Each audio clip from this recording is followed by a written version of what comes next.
Everybody wants a life worth living. Opportunity is what we're giving. SSDF realize the plight of the marginalized. And through beneficiary involvement, we give our commitment to bring improvement to the lives of the indigent. Wow. SSDF help the poor and the needy, help all the youth and elderly with housing and domestic sanitation.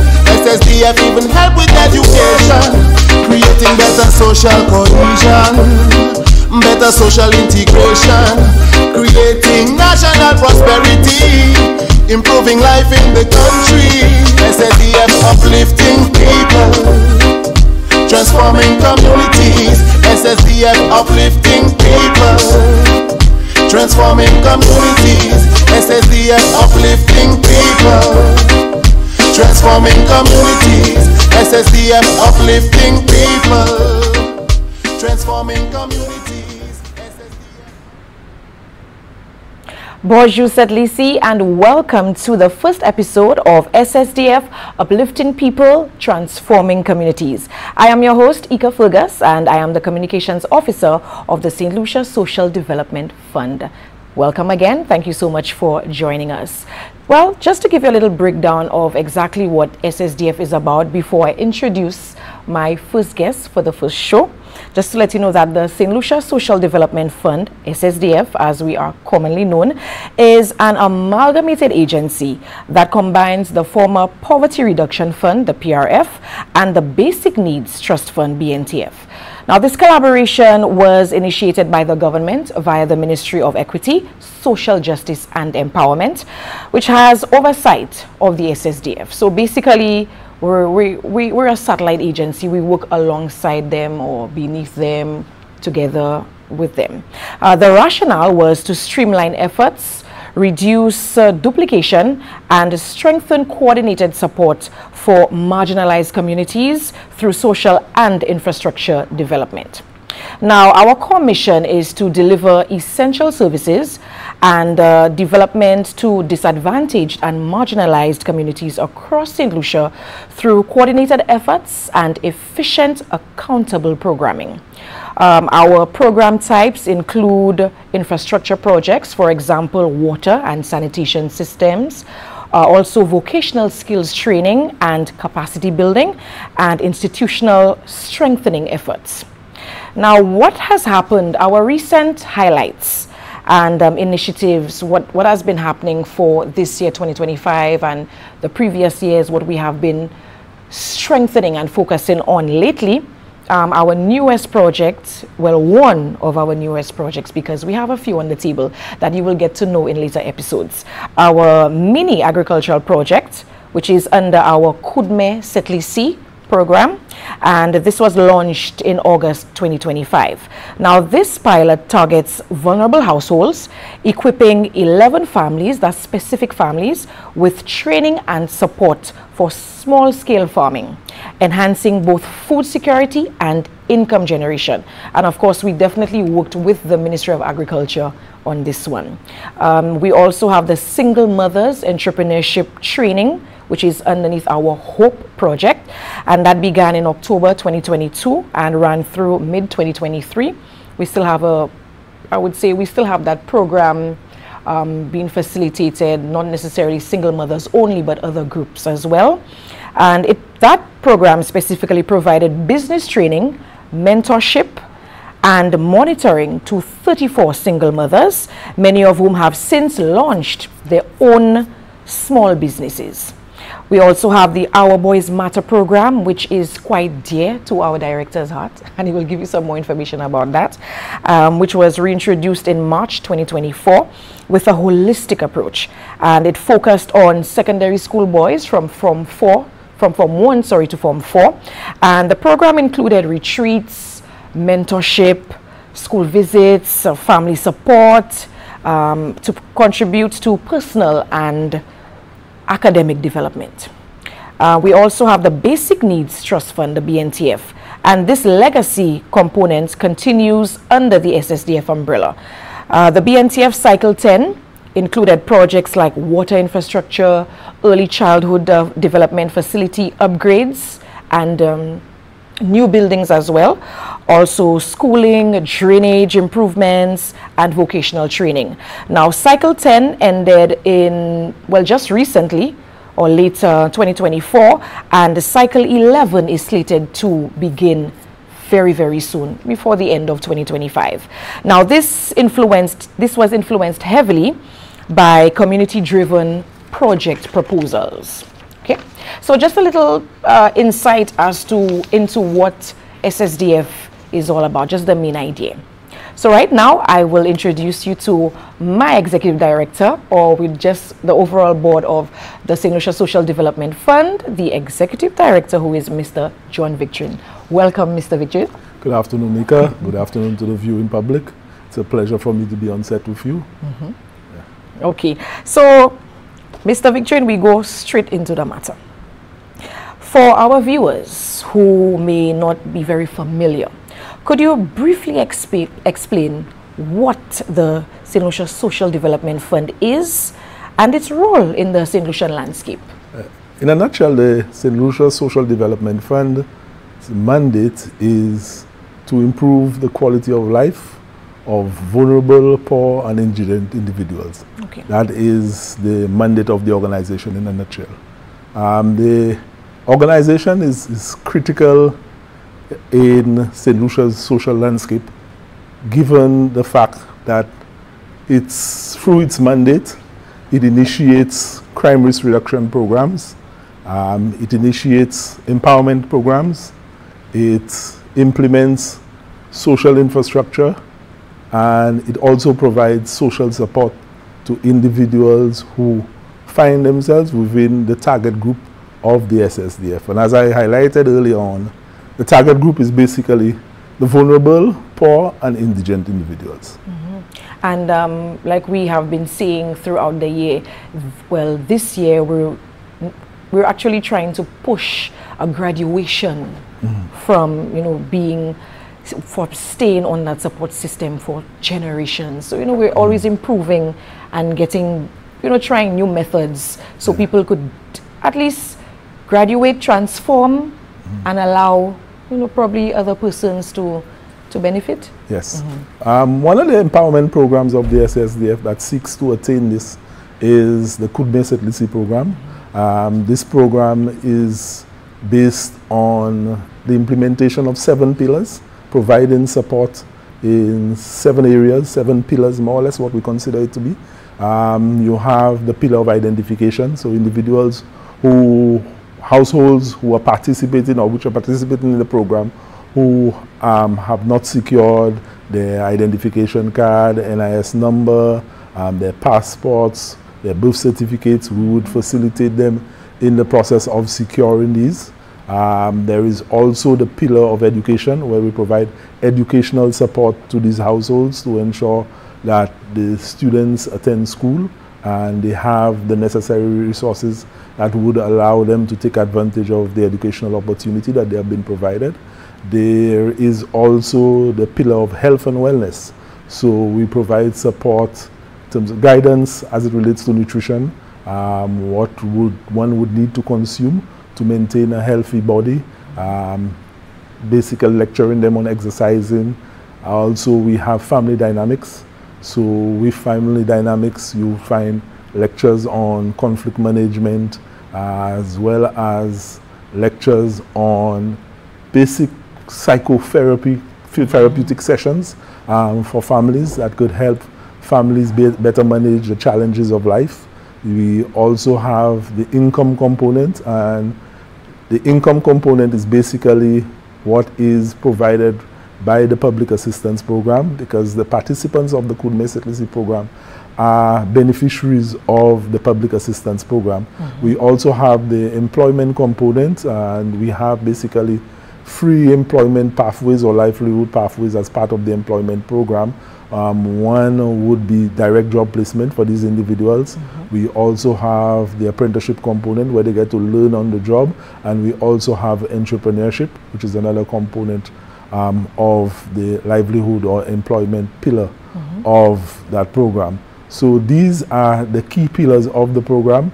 The individuals who have been enrolled to participate in the program would be exposed to the benefits of the support provided through these pillars for a period of 2 years. And we are hoping that after the 2-year period, they could graduate off public assistance, and basically ensuring that they elevate out of poverty and ending the poverty cycle for a number of families. Wonderful. Right, that's definitely what we're looking forward to. And Mr. Victor, is it all about, oh, well, I'm not working, I'm poor, I need assistance? Is there a specific procedure that persons must go through? Is there something that they have to pass? How do persons get on board? There are programs that most of our programs, one would actually have to apply to participate in these programs. You would look at our HOPE program. One would take our HOPE program, for example. One can walk into the SSDF and express their interest in either securing employment or engaging in micro-enterprise activity. They would complete a form, a HOPE form, and indicate their area of interest, and we would provide the necessary support to ensure that these individuals either one secure a job or they secure the seed capital or the capital that is required to get a micro-enterprise off the ground. There is a process for sure. We ensure that every individual who participates in the HOPE program goes through life skills, basically to assist them in overcoming the hurdles, the challenges of life, assist them in dealing with these challenges, giving them a level of exposure to what really happens within the world of work, what happens in the business environment. So every participant of the HOPE program participates in life skills. Even before they participate in life skills, they would go through a 2-day career guidance session where we would basically help them identify the best fit career for them. And after that, they would move into life skills. If they're interested in entrepreneurship, we also have a entrepreneurship readiness session where they will be assessed to determine whether they have the assets and competencies for them to venture into entrepreneurship. And once these individuals have been identified as individuals who are ready to venture into micro-enterprise, we expose them to micro-enterprise training, help them prepare their business plan, and we facilitate them in securing microfinance, whether it is from the Bell Fund or the Youth Economy Agency, which we just signed an MOU with today. Oh, and we'll get more information about that in another further program. And Mr. Victor, as far as that is concerned, about getting persons to, well, giving persons the support, I have witnessed that the life skills training is not a one-off, it's not a one-time thing. Most times people come back to get some extra, to get an update, to learn something new, something fresh, which would definitely help them, or just to refresh so that they could continue in a better manner as far as employment is concerned. Well, for sure, we try and make life skills facilitation continuous. It is not, initially we expose them to 2 weeks of life skills training, but we want to ensure that these skills, these life skills, or what we also consider soft skills, are reinforced even during the period of employment. So there are instances where we would call them in from their work or place, the place of work, and have these individuals sit in and facilitate or deliver life skills to just reinforce some of the skills that were taught and for them to share with us their experience within the world of work. Wonderful. So thank you very much for tuning in. We take a short pause. We have just given you a little information of the process and what SSDF is all about. When we come back, a little more background information. Stay tuned. What's in the food you're eating? Do you really even know? All the chemicals and hormones used to accelerate their growth. All the artificial flavoring, sweeteners and colors too. We consume and we don't spare a thought for the damage that they'll do. No, think about the children. Think about the children. How will we save them Pesticides and GMOs are not the solution. Use organic and join. Excessive agrochemical use, additives and genetically modified foods are harmful to health and the environment. Join the good food revolution. Grow, buy and consume organic. A message from Rise St. Lucia and the Ministry of Sustainable Development with funding from the GEF Small Grants Program, UNDP. The good food revolution. Welcome back to SSDF, Uplifting People, Transforming Communities. It's episode 1. Thank you so much. My guest today is the Executive Director of SSDF, the St. Lucia Social Development Fund, Mr. John Victorine. Now, Mr. V, like we like to call, like we call him in the office, Mr. Victorine, tell us some of what are the main areas of focus for the SSDF, such as infrastructure, training, capacity building. Why are these so important for national development? Well, our 3 main areas of focus, which I touched on a little earlier. One is the implementation of social infrastructure projects. So we look at how we could refurbish classrooms within primary schools to transform them into early childhood education centers, or what we could consider to be a preschool. We also look at drainage and sanitation, water and sanitation basically, and drainage and access, providing roads, providing drains, as well as ensuring that one has access to water, potable water, as along with, apart from the social infrastructure, we also implement empowerment programs, and these empowerment programs basically looks at developing human resource. It is critical that if one is going to empower an individual, they would have to invest in developing the individual. So all empowerment programs basically look at how we can develop an individual and get the individual to that point of independence, economic independence, where they can fend for themselves and they're not just dependent on the state. So that is what our empowerment programs seek to do. We also implement social support programs, so somebody might come in and request support in the area of education, support in the area of housing, in some instances medical support, burial support. So we provide that sort of support to individuals. The reality is the society we exist in, there are individuals who are socioeconomically deprived, and the role of an agency like the St. Lucia Social Development Fund is absolutely critical, where you have a segment of your population that has been or experiences socioeconomic deprivation. As a society that is considerate of equity and a society that is just, we need to provide support to such individuals. So it is absolutely critical that an organization like the St. Lucia Social Development Fund exists and provides the necessary support to these individuals. We provide that support through a number of programs. There are some of the programs I highlighted earlier on. Some of our programs are considered flagship programs. The Our Boys Matter program is a flagship program. It is not just a program that seeks to keep young men interested in the formal education system, but it is also one of our primary crime risk reduction programs. The reality is poor educational outcome is a major crime risk factor. One would go to the correctional facility. If you assess or you carry out a survey with the residents of the facility, you would realize that a significant number of them, their educational outcomes were poor. And as a result, that might have been one of the contributing factors to them being incarcerated. The reality is we want to ensure that as many young men take advantage of the educational opportunity they are provided.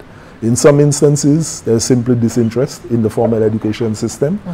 In some instances, the family simply does not have the economic capacity to ensure that these individuals are provided with the resources to access meaningfully the formal education system.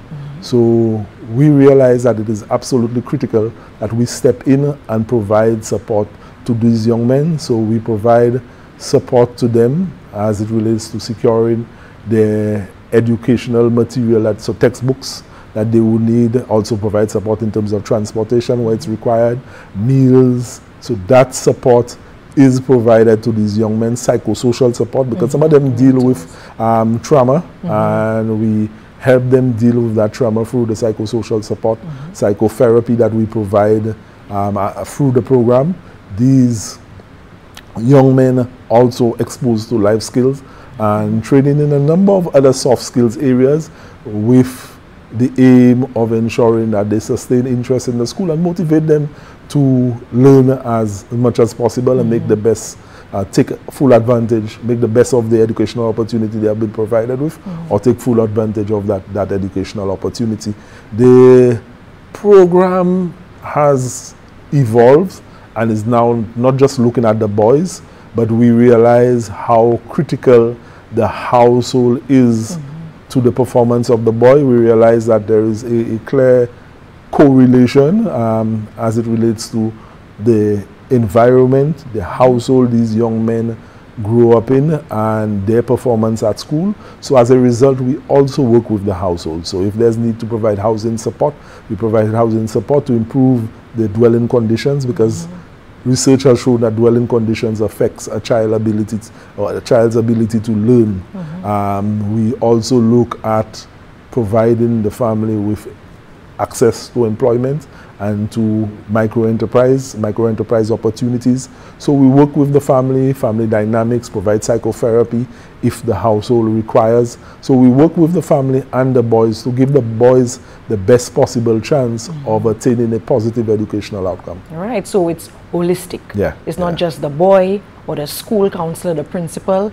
It's the boy and his family, his house, and his state of mind. So that's important. So Mr. V, that came to this question. How do you ensure that the work of the SSDF reaches, how does the SSDF decide which projects to prioritize in the communities? I know we spoke about, the most vulnerable and marginalized, but there are so many. Yes. So how do we decide who to help first? As it relates to projects, our main social infrastructure program is the Basic Needs Trust Fund, which is funded by the Caribbean Development Bank.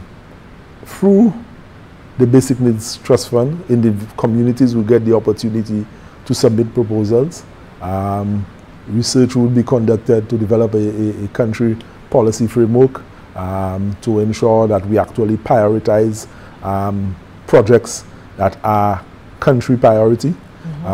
We ensure that is done. We also consult with communities to get a sense as to what is really and truly the community need.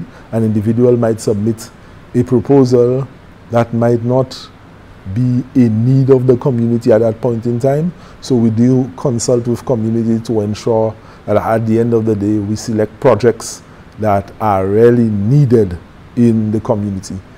We take a different approach to, and one would well have an appreciation for the need for a different approach as it relates to selecting individual or household beneficiaries.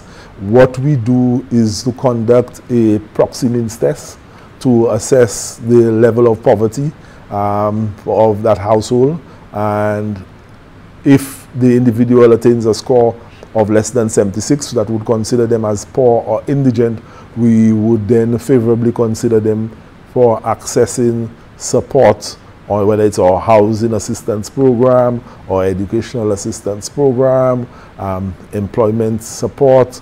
So we ensure that we clearly follow a criteria of selection, because the reality is the demand is great, but the resources available to the SSDF simply cannot meet the demand out there. So we have to ensure that we follow a clear criteria for selection, and our selection process would lead us to that. Okay.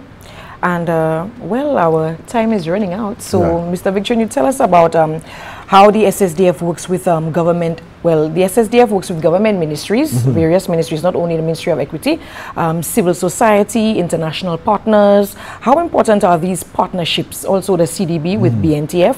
How important are these partnerships to the success of our projects? Yeah.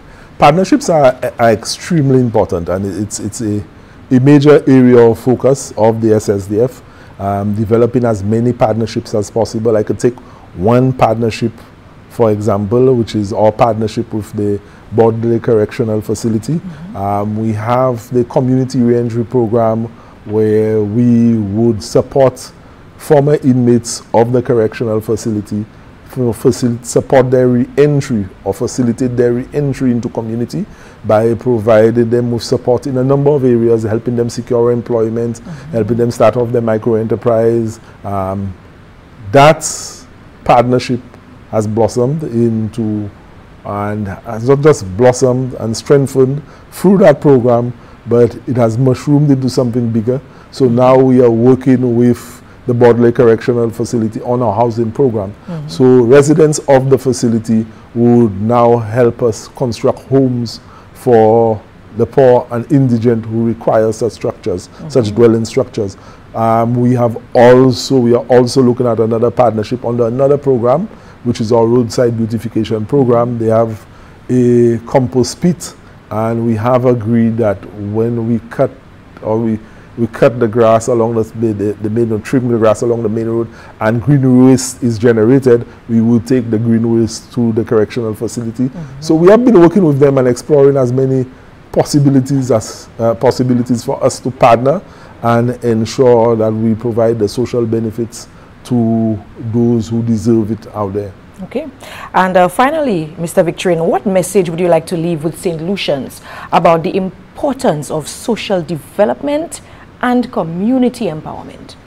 Social development is absolutely important. It is critical in this day and age. The reality is not all of us are born with the resources that would require us to have a good quality of life.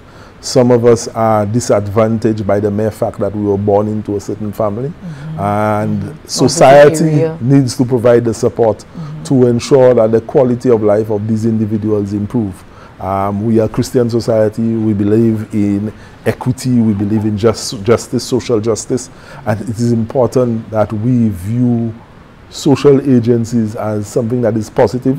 It is not just a waste of public resources, but it is an investment of resources in the betterment of individuals, a betterment of other human beings. And if we are successful at doing that, we will also be able to address a number of other ailments, one of the major ailments being crime. If we are successful in ensuring that society is a lot more equitable and individuals who are born into families which have been socioeconomically deprived enjoy a better quality of life, we can significantly impact on the level of criminal activity. So once we move to address all social issues in a serious manner and with the concerted effort that is required, we stand a chance of addressing a number of major social elements that affect our society. Okay, wonderful. Well, thank you so much for viewing. This has been episode 1 of SSDF, Uplifting People, Transforming Communities. And most definitely we'll have Mr. Victorine return because there were so many questions on there and the time just flew by, and there's so much more that we need to let you, St. Lucia, know about St. Lucia Social Development Fund. Thanks again for tuning in. I am your host, Ika Fulgas, Communications Officer, St. Lucia Social Development Fund, reminding you that the St. Lucia Social Development Fund is there for uplifting people, transforming communities. Join us next time. Everybody wants a life worth living. Opportunity is what we're giving. SSDF we alive, the plight of the marginalized. And through beneficiary involvement, we give our commitment to bring improvement to the lives of the indigent. Wow, wow. SSDF help the poor and the needy, help all the domestic sanitation. SSDF even help with education, creating better social cohesion, better social integration, creating national prosperity, improving life in the country. SSDF uplifting people, transforming communities. SSDF uplifting people, transforming communities. SSDF uplifting people, transforming communities. SSDF uplifting people, transforming communities.